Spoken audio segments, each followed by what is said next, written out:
वो ये है topic, total work done in rotating a dipole in uniform electric field. ठीक, तो दुदूर को घुमाने में किया गया कार्य। ठीक है, अब हमारे पास इस तरीके का हमने एक डेरिवेशन किया था, जो एक यूनिफॉर्म इलेक्ट्रिक फील्ड में, यहाँ पर डाइपोल है minus Q plus Q, 2a इसकी डिस्टेंस है, परपेंडिकुलर डिस्टेंस थी 2a साइन थीटा। ठीक है, ये हमारा थीटा, तो इसका total work done find out करना है। इसका एक्सप्रेशन जो आया था हमारे पास वो पी ई साइन थीटा है। ठीक है, torque acting on a dipole, ठीक है, एक दुदूर पर लगने वाला जो बल है वो हमने निकाला था पीई साइन थीटा। ठीक है, स्मॉल वर्क डन जो हमने निकाला, स्मॉल वर्क डन डी डब्ल्यू is equal to torque d theta. ठीक है, किया गया कार्य, जो छोटा किया गया कार्य है वो इस प्रकार से कितना है। ठीक है, अब ये इक्वेशन नंबर 1 है, ये इक्वेशन नंबर आपकी 2 है। ठीक है, तो इसका हम डिस्कशन पहले ही कर चुके हैं पूरा का पूरा डिटेल में, वहाँ पर आप देख सकते हैं। तो स्मॉल वर्क डन निकालने के लिए हमने टाउ की जगह P E sign theta d theta रखा। ठीक है, टाउ की वैल्यू यहाँ पर ऊपर रख दी।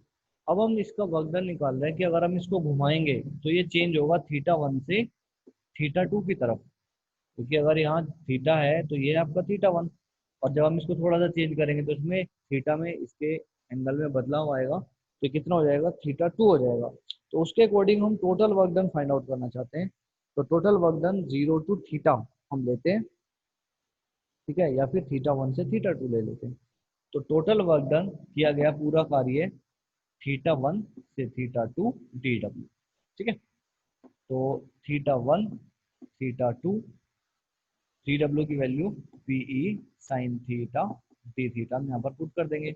उसके अनुसार पीई जो डाइपोल मूवमेंट है और जो इलेक्ट्रिक फील्ड है, विद्युत क्षेत्र है, वो आपका कांस्टेंट है। ठीक है, इक्वल है, इक्वल नहीं है मतलब कांस्टेंट है। पीई इज इक्वल्स टू, ठीक है, तो theta 1 theta 2 sign theta d theta. ठीक है, इसी प्रकार से पीई साइन थीटा का इंटीग्रेशन जो होगा cos theta, that is theta 1 theta.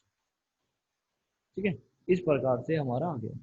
अब इसमें हमें क्या करना है,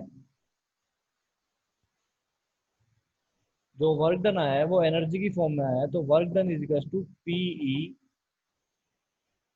कोस upper limit lower limit upper limit theta 2 minus का थीटा 1।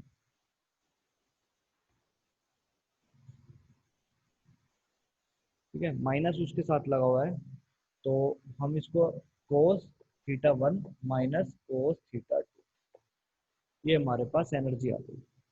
ठीक है, ये जो एनर्जी आई है, ठीक है, तो इसकी फॉर्म में आई है कि जो थीटा 1 होगा वो थीटा 1 से थीटा 2 होगा। कोस क्यों आया इसके साथ, कोस इसलिए आया क्योंकि ये जो एक्सिस है इस पर अगर ये आपका डाइपोल ऐसे आ जाता है, तो ये जो एक्सिस होगी आपकी हॉरिजॉन्टल एक्सिस, इस पर कोस थीटा होगा और इस पर होगा साइन थीटा। एक तो ये कारण है इसका। दूसरा कारण ये है कि जो साइन है उसका जो इंटीग्रेशन है उसको क्या कर दिया गया है, कोस कर दिया गया है, और माइनस कोस है तो पहले अपर लिमिट पुट करेंगे, तो थीटा 2 माइनस में होगा तो इसलिए माइनस में है। ठीक है, और थीटा 1 आपका इस प्लस में। ठीक है, ये आपका आ गया है। अगर थीटा 1 जीरो होता है, P इज इक्वल टू, ये सारे केस हम कर सकते हैं, अगर थीटा 1 जीरो है तो कितना हो जाएगा, थीटा 1 हम जीरो पुट करेंगे तो आ जाएगा माइनस का कोस थीटा 2। ठीक है, इस तरीके से जो इसका वर्क करना है वो हम आसानी से फाइंड आउट कर सकते हैं। ठीक है, वैल्यू पुट कर देंगे जहाँ भी थीटा होगा। अगर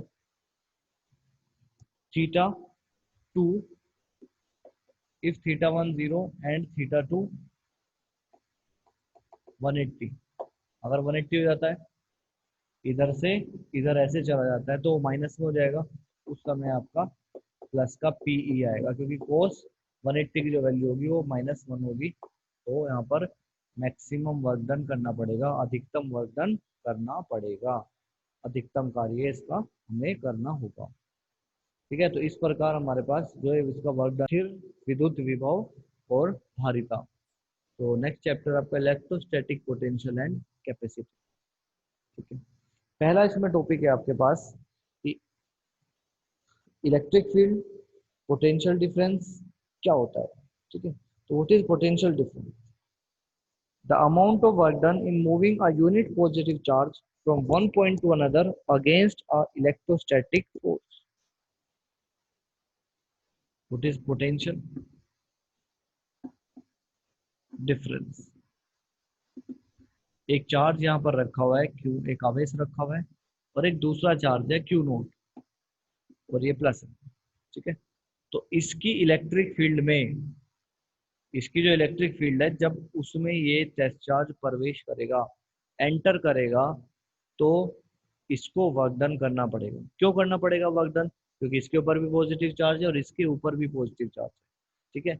और ये रिपल्सिव फोर्स लगाएंगे, तो इसको इसके पास लाने के लिए इसको वर्क डन करना पड़ेगा।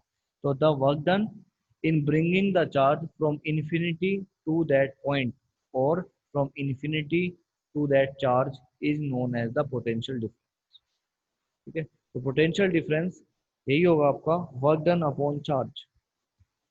It is potential difference, that is work done, किया गया कार्य, अपॉन चार्ज, आवेश, ठीक है। तो ये जो आवेश है ये पॉजिटिव है, और ये पॉजिटिव यहाँ पर रखा हुआ है, तो पॉजिटिव पॉजिटिव रिपेल करेंगे, तो इसको यहाँ पर इसके पास जाने के लिए कार्य करना पड़ेगा, क्योंकि दोनों के व्हील। तो वर्क डन अपॉन चार्ज, तो V is equals to work done A B upon charge q naught. Work done कौन कर रहा है? ये चार्ज कर रहा है, तो इसीलिए यहाँ पर इसको रखा गया है, ठीक है। तो इसको मान लेते हैं हम पॉइंट ए, और इसको मान लेते हैं पॉइंट बी, ठीक है। तो पॉइंट ए और बी,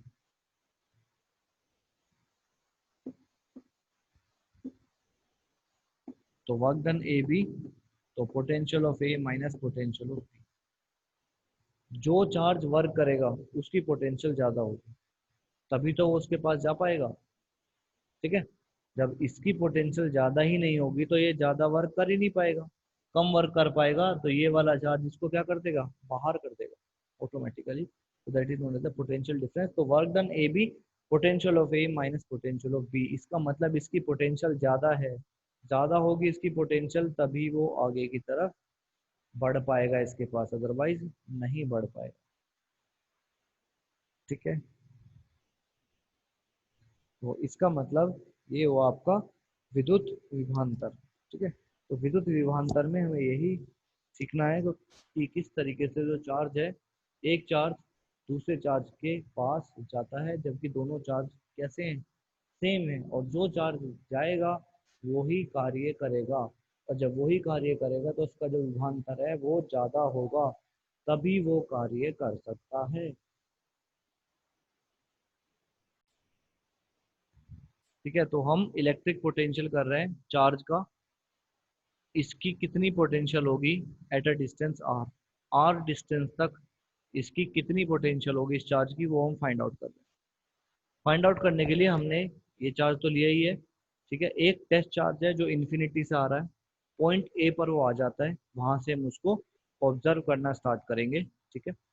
पॉइंट ए से बी वो मूव करता है, तो स्मॉल डिस्टेंस मूव कर रहा है dx। इस बी पॉइंट की जो दूरी है वो इस चार्ज से वो कितनी है? x, ठीक है। तो यहाँ से हम इसका फोर्स कैलकुलेट करना शुरू करेंगे। तो according to Coulomb's law, according to Coulomb's law, जो फोर्स ऑफ अट्रैक्शन और repulsion between two charges, Coulomb law के अनुसार दो आवेश के बीच जो बल लगेगा वो या तो अट्रैक्टिव लगेगा या रिपल्सिव लगेगा, तो उसके अनुसार 1/4 pi epsilon naught q, q naught upon x square, ठीक है। यहाँ से यहाँ तक की दूरी, ये यहाँ से यहाँ आ गया है छोटी सी डिस्टेंस ट्रेवल करके, तो यहाँ पर जब ये चार्ज आ गया है तो इसके और इसके बीच में जो बल लगेगा वो F बराबर कूलॉम लॉ के अनुसार आता है, ठीक है। अब वहां से जब ये इधर मूव करके आएगा तो कुछ ना कुछ तो वर्क करेगा, ठीक है। जैसा कि मैंने बताया, कुछ डिस्टेंस अगर चल के आए तो स्मॉल वर्क डन करेगा, छोटा कार्य जरूर करेगा, F इंटू डी एक्स, ठीक है। तो डी डब्ल्यू is equals to f dot d x. अब एफ की वैल्यू अब यहाँ पर पुट कर सकते हैं 1/4 pi epsilon naught q, q naught upon r square into d x. ये आपका छोटा सा कार्य है जो पॉइंट ए से बी तक उस चार्ज ने, आवेश ने आकर किया है। ठीक है, उसी प्रकार हम यहाँ पर डॉट हटा सकते हैं। ठीक है, एफ डॉट डी एक्स है, तो वैल्यू भी पुट कर सकते हैं, नहीं भी कर सकते, तो हम इसको यहाँ पर लिख सकते हैं F D x cos, dot हटा के हम क्या लगाते हैं, कोस लगाते हैं। ठीक है, कोस 180। क्यों लेंगे 180? क्योंकि ये एक एक्सिस पर है, एक तल पर है, और एंगल क्या है इन दोनों के बीच में, लीनियर 180 डिग्री का है। तो ये जो आपका आएगा वो आएगा माइनस एफ डी एक्स। ठीक है, तो उस प्रकार ये माइनस एफ की वैल्यू यहाँ पुट करके डी एक्स हमारे पास आ जाएगा।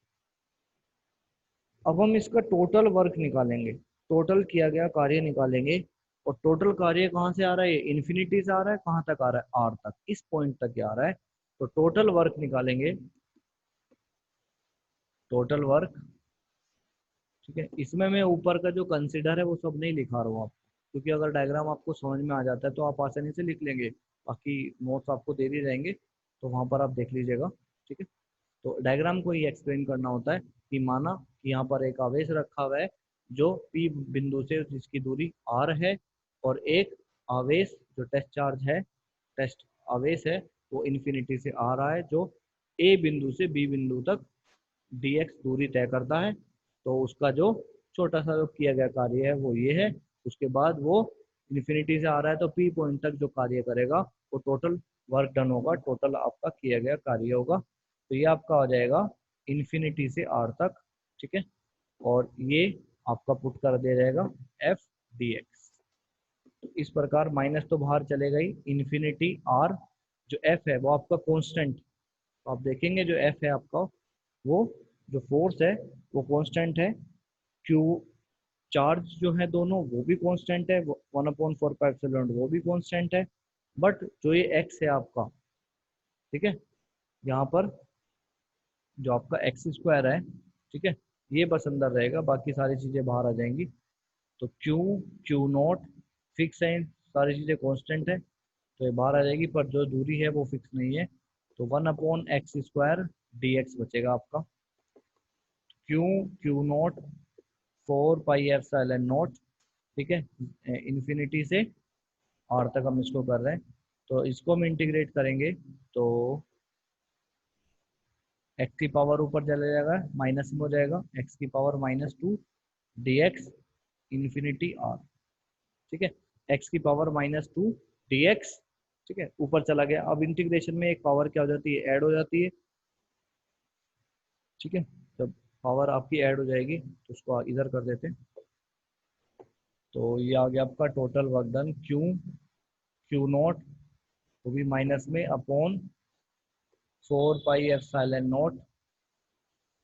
ठीक है, इंटीग्रेट करेंगे तो एक्स की पावर -1 अपॉन -1, यही रूल होता है इंटीग्रेशन का, -2 + 1 करेंगे, और नीचे जो पावर ऊपर आएगी वो नीचे आएगी। तो इस माइनस से वो माइनस तो कैंसिल हो जाएगा, और इन्फिनिटी से आर। तो इसके अनुसार ये माइनस और वो माइनस खत्म। Q, q naught 4 pi epsilon not. तो एक्स की पावर -1 है, तो नीचे आगे कितना हो गया, 1/x। लिमिट अभी भी इन्फिनिटी आर तक है। तो q, q naught 4 pi epsilon naught 1/r, upper limit minus lower limit, 1/इन्फिनिटी क्या हो गया आपका, 0 हो जाएगा। ठीक है, और ये Q, q naught 4 pi epsilon naught 1/r आ जाएगा। ठीक है, तो ये आ गया आपका किया गया कार्य। और यही जो किया गया कार्य है, यही आपकी पोटेंशियल एनर्जी है, यही आपका विभव है। ठीक है, विभव है, तो इसका पूरा एक्सप्रेशन में इधर लिख देता हूँ आपको। तो V = 1/4 pi epsilon naught q, q naught upon r. तो ये आपका पोटेंशियल होगा। तो आप ध्यान रखेंगे, जो आपका पोटेंशियल है और जो आपकी इलेक्ट्रिक फील्ड है, उसमें बस थोड़ा सा ही अंतर है। तो गलत हो गए, वर्क डन है। ठीक है, अब पोटेंशियल का जो फॉर्मूला मैंने आपको बताया था, वो क्या बताया था, work done is equals to potential equals to किया गया कार्य अपॉन टेस्ट चार्ज। तो potential equals to work done upon charge. अब ये जो वर्क डन आया है इसको हम यहाँ पर पुट कर देंगे 1/4 pi epsilon naught q q naught upon r upon q. ठीक है, तो वर्क डन का यहाँ पर हमने पुट कर दिया, क्यू नोट से क्यू नोट कैंसिल हो जाएगा, तो V is equal to 1/4 pi epsilon naught q upon r. तो जो पोटेंशियल निकाला है वो एक आवेश का निकाला है, एक चार्ज का निकाला है क्यू का, कि वो जो डायग्राम में था, जो इधर जो क्यू था, वो क्यू इस आने वाले आवेश पर, चार्ज पर कितना पोटेंशियल लगा रहा है, वो ये है। इसलिए पोटेंशियल का जो फॉर्मूला है उसके अंदर सिर्फ और सिर्फ क्या आ रहा है, क्यू आ रहा है, और उसी से उसकी डिस्टेंस लेंगे, जो चार्ज उसके ऊपर पोटेंशियल लगा रहा है उसी से उसकी डिस्टेंस फाइंड आउट करेंगे, तो that is known as r. तो इलेक्ट्रिक फील्ड में इसमें ध्यान रखिएगा, दोनों में थोड़ा सा ही अंतर है।